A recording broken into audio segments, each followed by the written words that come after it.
Dejtonski sporazum o Mostaru i njegovoj budućnosti sasvim je očigledno na isteku 1995. godine zapao je u veliku krizu. S tim se danas na redovnoj preskonferenciji u sjedištu administracije Europske unije složio i mostarski upravitelj Hans Košnik kada je novinarima objasnio da su bošnjačka i hrvatska strana u pregovorima na stol jučer stavile dvije potpuno oprečne i nepomirljive opcije buduće teritorijalne organizacije Mostara. Istina, dvije strane prihvatile su tekst statuta buduće organizacije Mostara, ali karte su ostale sporne.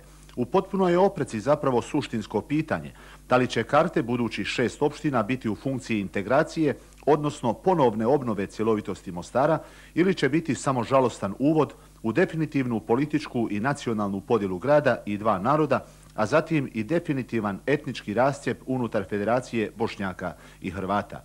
Hrvatska strana insistira na opciji da svaka strana organizuje po 3 opštine, a da granica između njih bude linija sadašnjih vojnih razgraničenja. Na bošnjačkoj strani to vide kao uvod u definitivnu podjelu grada po principu podjele ratnog plijena. Mio Brajković je jučer bio kategoričan. Nemamo mandat da mijenjamo granice koje su postignute ratom. Za nas je takav pristup posve neprihvatljiv, stav je mostarskog gradonačelnika Safeta Oručevića, koji podsjeća da je agresija protjerala više od 20.000 Bošnjaka iz njihovih mostarskih domova. Hrvatska varijanta organizacije Mostara bila bi poruka tim ljudima da se ne mogu vratiti u svoj grad, što i jeste bio jedan od ciljeva podjele grada.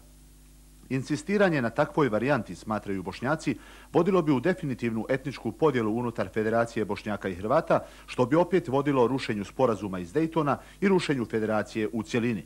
Bošnjačka strana ponudila je pritom dva rješenja. Jedno po kojem bi bila sačuvana zajednička jezgra grada sa njenim multietničkim karakterom, te drugo rješenje sa granicama opština sa većinskim bošnjačkim stanovništvom. I jedan i drugi prijedlog bošnjačke strane ima u vidu principe popisa stanovništva iz 1991. godine. Oba prijedloga, međutim, hrvatska strana odbacuje. Upravitelj Košnik danas nije bio spreman da do kraja analizira i razgoličuje ponuđene opcije. Rekao je samo da su stavovi potpuno oprečni i nepomirljivi, te zaključio: između ove dvije krajnje pozicije dvije strane nema ulice kojom bismo u ovom trenutku mogli zajedno krenuti. Iz njegovih objašnjenja zapravo novinar je mogao da sagleda ključno pitanje cjelokupnog mostarskog čvora koje glasi: da li su buduće mostarske opštine u funkciji integracije i obnove cjelovitosti Mostara ili definitivne nacionalne podjele ovog teritorija? Dakle, tim vrućim pitanjem morat će se pozabaviti mentori Federacije i potpisnici Dejtonskog dogovora u Mostaru. Na pitanje novinara da li je i sam kao upravitelj u skladu sa ovlaštenjima kojim raspolaže imao i vlastitu verziju izlazaka iz tog čorcokaka, Košnik je odgovorio: ovo nije najbolja pozicija za mene. Objema stranama sam sugerisao da razmisle i o rješenju koje će možda pomiriti dvije krajnosti. O tome ću obavijestiti i evropske i međunarodne sponzore Federacije.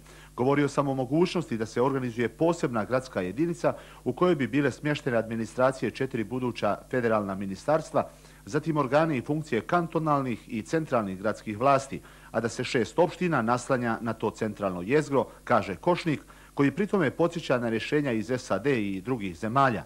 Košnik je o nezavršenom poslu oko realizacije Dejtonskog sporazuma obavijestio predsjednika i potpredsjednika Federacije. Od Krešimira Zubaka dobio je odgovor kako te stvari treba rješavati na općinskoj razini.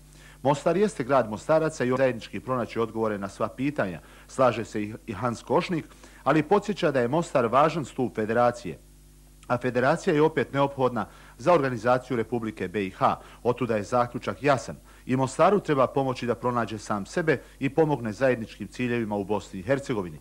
Trudit ćemo se da u Mostaru zaradimo dobro ime, a ne loš glas, kazao je na kraju Košnik, koji ni danas nije bio spreman da podrži bilo kakvu varijantu teritorijalne reorganizacije Mostara koja bi vodila njegovom definitivnom etničkom rascjepu. Šta više, ostaje vjeran opciji da njegova administracija kraj mandata jula iduće godine dočeka rezultatom koji bi vodio ka obnovi mostarske cjeline i jedinstvenosti u svim funkcijama od kojih živi svaki grad.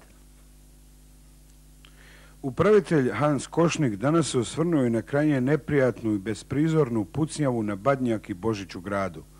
Podsjetio je da su prošle godine na fali prazničnog slavlja bili upereni u vis. Ovoga puta, međutim, kazao je Košnik, rafali su iz zapadnih kvartova bili usmjereni i prema istočnim naseljima, što je moglo dovesti i do kritične situacije u ovome gradu. Evropska policija je, kaže mostarski upravitelj, pronašla puščane kugle u zidovima džamija u sjevernom logoru, a puci na vjerske institucije su isto kao i čin rušenja vjerskih kuća. Dobro znate koliko je to osjetljivo pitanje.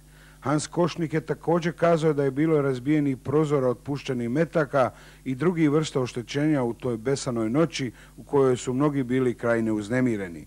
Obavijestio je novinare kako je dobio protestno pismo mostarskog muftije Hadži Seida Efendije Smajkića, kojem je također poslao svoj odgovor. Vjerujem i očekujem da će odgovorni organi uticati i na svaki način doprinijeti da se takva situacija ne ponovi sada uz doček nove godine, poručuje Hans Košnik. Košnik je također informisao da je šef njegove administracije, Sir Martin Garrod, obavio stručne konsultacije sa inženjerima i ekspertima hidroelektrana na Neretvi, odnosno hercegovačkih energetičara i svih drugih koji mogu doprinijeti saniranju posljedica elementarnih nepogoda. Krajnje je vjerujem da učinimo sve kako bi se elektrane povezale i činile sistem u kome neće biti pada napona i u kome će svi stanovnici imati dovoljno električne energije, smatra Košnik, koji upozorava da protok struje nije dobar i da mnogi potrošači ostaju povremeno bez struje, kako se dogodilo i kada je riječ o napajanju energijom potrošača na izvoru Studenac, kao i za neke druge potrošače energije. Hans Košnik osvrnuo se i na kritičnu situaciju sa vodostajem rijeke Neretve, koja je uslijed obilnih padavina i nekontrolisanih dotoka u hercegovačke akumulacije izlila iz korita i zaprijetila gradovima duž njenog korita.